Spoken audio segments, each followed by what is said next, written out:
हरे कृष्णा कृष्ण कृष्ण हरे हरे, हरे राम राम राम हरे हरे। हरे कृष्ण।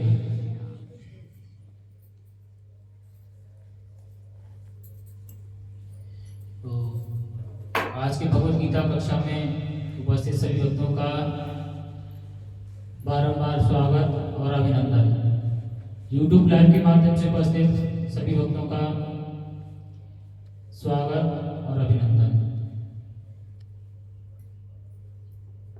कोई बताएगा भगवत गीता में कहाँ तक पहुंच गए हैं? अच्छा, कोई बात नहीं, अध्याय बता दो, कौन सा अध्याय चल रहा है? चलो ये तो याद है, कम से कम दूसरा अध्याय चल रहा है।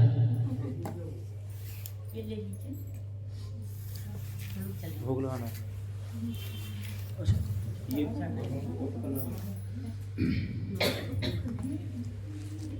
भगवद गीता अध्याय 2, पाठ का नाम गीता सार, श्लोक नंबर 5। अभी तक अर्जुन जी बोल रहे थे, उसके बाद में संजय युद्ध का वर्णन कर रहे थे कि किस तरह से अर्जुन दुखी होते हैं और दुखी होने के बाद में अपने अस्त्र शस्त्र हैं वो रख देते हैं और एक स्थान पर बैठ जाते हैं।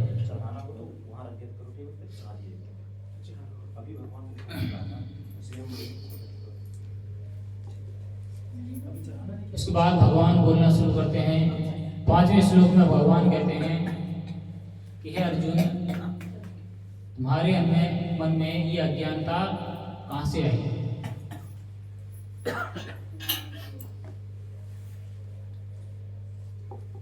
और तुम्हारे जैसे एक योग्य पुरुष के लिए ये सब कायरता शोभा नहीं देती है। इसमें कहा गया अनार्यम जुष्टम अस्वर्गम अकीर्तिम अकरम अर्जुन, यानी हे अर्जुन,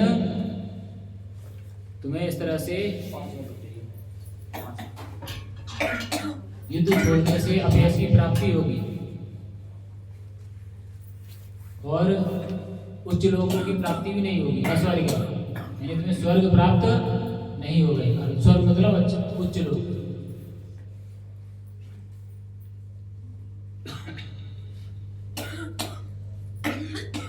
जुष्टम मतलब इस तरह का आचरण करते हैं।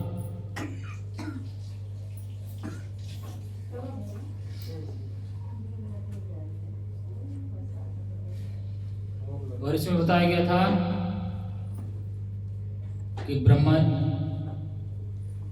क्या नाम है, ब्रह्म, परमात्मा और भगवान, तीनों शब्द भगवान कृष्ण के लिए ही प्रयोग किए जाते हैं। अर्थात ब्रह्म को मानने वाले, परमात्मा को मानने वाले और भगवान कृष्ण को मानने वाले। मानने का मतलब ये नहीं कि हम जानते हैं भगवान कृष्ण कौन थे, यशोदा के पुत्र थे, नंद बाबा उनके पिता थे, मथुरा में जन्म हुआ था और वृंदावन में उन्होंने लीला की थी, रास लीला किया था, 16,000 उनकी रानियां थी, बस हो गया। ऐसे नहीं जानता। भगवान को हमें तत्व से जानना है, भगवान की शक्तियों के बारे में जानना है।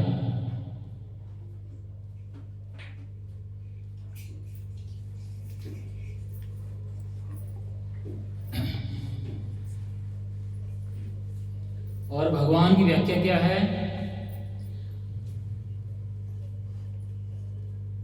जिसके अंदर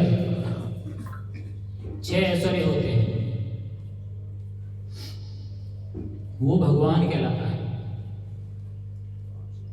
एक आध ऐश्वर्य तो आजकल मिल जाता है, थोड़ा बहुत, पर्याप्त नहीं, तो भगवान की श्रेणी में नहीं कहलाता है।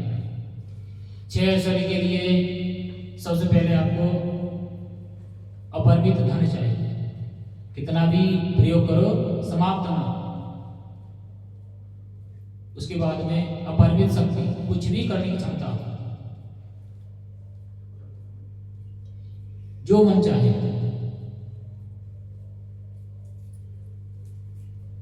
आजकल कहें कि हम कुछ भी कर सकते हैं, कहने लगते हैं हम तो कुछ भी कर लेंगे। अपना सांस रोक सकते हो? ये भी तो करना है, सांस रोक के दिखाओ। नॉर्मल आदमी अगर 5 मिनट सांस रोक ले तो समाप्त उसका जीवन। उसके बाद में यश। यश का मतलब विख्यात, ख्याति, हर कोई जानता। मोदी जी को इस देश के बाहर कौन जानता है? बहुत से तो अगर आप ट्रैवल इलाके में चले जाएंगे तो मोदी को भी नहीं जानते हैं कौन मोदी क्या है। वो अपने जंगल में रहते हैं, मस्त रहते हैं। जो आदिवासी हैं ज्यादा गहरे जंगल में होते, वो बाहर ही नहीं आते, उन्हें बाहरी दुनिया से संपर्क ही नहीं होता। तो मोदी को तो मोदी के देश में ही नहीं जानते हैं। लेकिन भगवान को वो आदिवासी पूछते हैं किसी न किसी नाम से। अर्थात भगवान हर जगह विख्यात है। इसके बाद सौंदर्य। सौंदर्य मतलब इतना सुंदर कि देखकर हर कोई ही आकर्षित, सबको आकर्षित करे उनकी सुंदरता। और भगवान की सुंदरता सबको आकर्षित करती है, विशेषकर भगवान कृष्ण की सुंदरता सब आकर्षित होते हैं। उसके बाद ज्ञान। ऐसा ज्ञान, हर विषय वस्तु के बारे में जानकारी हो, हर चीज के बारे में। भगवान तो ये भी जानते हैं कि हम किस जन्म में क्या थे, और हमें बहुत से लोग तो ऐसे हैं कि कल क्या खाएगा ये नहीं पता, याद ही नहीं। पूछो, एक आध लोगों से मैं मिल चुका हूं। और यहाँ भी कुछ महान मूर्ति है, पूछेगा कल क्या पढ़ाएगा, इधर उधर देखने पता ही नहीं क्या है।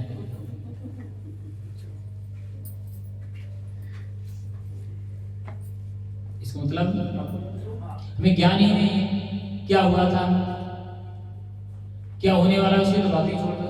भगवान को भूत, भविष्य और वर्तमान सब पता है, लेकिन हमें कल क्या घटित हुआ था नहीं पता, भूल जाते हैं। इसके बाद में असीमित त्याग। जो कुछ त्यागना हो सब कुछ त्याग। भगवान ने जन्म लिया तो उन्हें माता पिता को त्यागना पड़ा, फिर और बड़े हुए तो पालन करने वाले माता पिता को त्यागना पड़ा, उसके बाद में और बड़े हुए तो फिर मथुरा को त्यागना पड़ा, सगे संबंधियों को त्यागना पड़ा। क्या हम ऐसा त्याग कर सकते हैं? एक बना बनाया राज्य छोड़ के जाना किसी के लिए संभव है क्या? कोई अपना घर बनाए बहुत मेहनत करके, फिर उसको छोड़ के चल दें, आत्महत्या करने में उतारू हो जाएंगे कि हम नहीं छोड़ेंगे, हम भले मर जाए।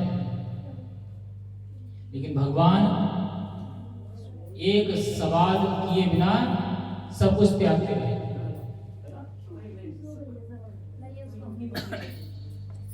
ये भगवान की परिभाषा है।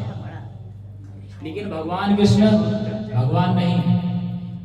भगवान की परिभाषा जो है जहां कंप्लीट होती है उसमें विष्णु भगवान भी हैं, शंकर जी को भी भगवान बोला जाता है, क्योंकि उनके पास असीमित शक्ति, बहुत कुछ कर सकते हैं, किसी को कुछ भी दे देते हैं, जितना धन चाहिए उतना धन लेना, ज्ञान चाहिए ज्ञान ले लो, दे सकते हैं।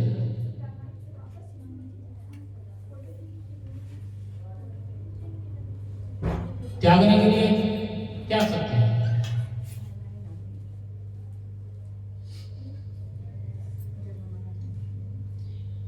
जब नियम का उल्लंघन हुआ तो भगवान भोलेनाथ ने भी त्याग दिया। किसको त्याग दिया? माता सती को। उनसे आगे क्या कहा? हम तो परीक्षे रहे, भगवान तो हमारे पीछे आ गए, झूठ बोल दिया। और दूसरा, उन्होंने माता भगवती सीता का रूप धारण किया था, भगवान उनके आराध्य थे, माता सीता परांपा शक्ति थी, तो उनकी जननी माता है। जब उन्होंने उनका रूप धारण किया कि अब तो तुम मेरी माँ हो, मैं तो स्वीकार नहीं कर सकता, ऐसा विचार करके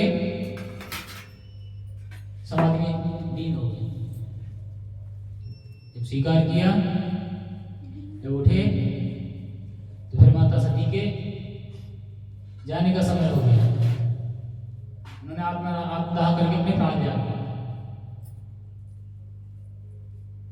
तो त्याग करने की क्षमता होना चाहिए। नारायण भगवान, उनके अंदर भी अपार क्षमता है, किसी भी असुर को मार सकते हैं, अपार बल है। जब देवी देवता युद्ध करके थक जाते हैं, पराजित हो जाते हैं, तो उन्हीं को याद करते हैं, भगवान हमारी रक्षा करो। तो भगवान विविध विविध रूप धारण करके असुरों का संहार करते हैं।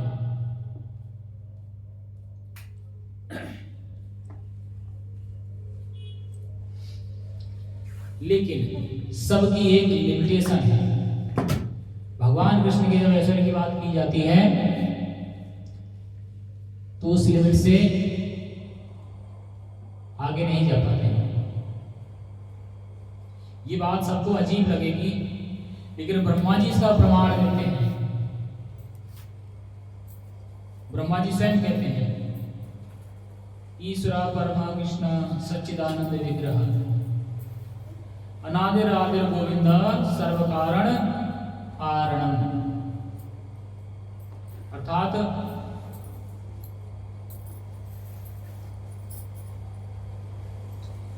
एक ऐसे परम पुरुष हैं जो श्री भगवान के गुणों से युक्त हैं, किंतु श्री कृष्ण परम भगवान हैं, उनसे बढ़कर कोई नहीं, वे परम पुरुष हैं।